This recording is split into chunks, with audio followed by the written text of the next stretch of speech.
Kids fun zone में खुशामदीद। नाज़रीन, breaking news आपको यहाँ देते चले कि हब डैम टूटने की वजह से उसका सारा पानी सब्जी मंडी में आ गया और उसके नतीजे में आप देख सकते हैं कितनी बड़ी बड़ी मछलियां आ गई हैं, कितने लोग कसरत से मछलियां पकड़ रहे हैं। और ये देखें कितनी बड़ी बड़ी, ये तो अभी छोटी दिखाई है, बहुत बड़े बड़े साइज की मछलियां जो हैं वो यहाँ आ गई हैं और पूरी सब्जी मंडी के अंदर बिखर गई हैं मछलियां।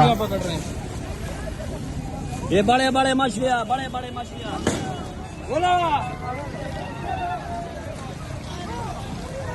ये बड़े बड़े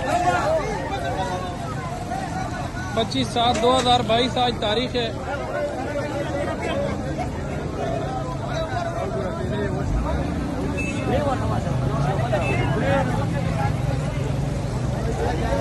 ये मछलियां देखो, ये मछलियां ये कराची का मंडी के गेट पे पकड़े।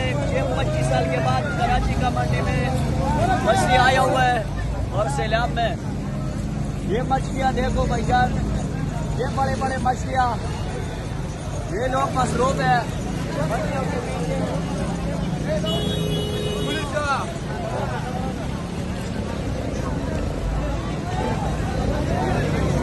ये बड़े बड़े मछलियां, थर्डो डैम का पानी कराची सब्जी मंडी में दाखिल हो गया है, जिसकी वजह से पूरी सब्जी मंडी डूब गई है और लोग यहाँ पे मछलियाँ पकड़ रहे हैं।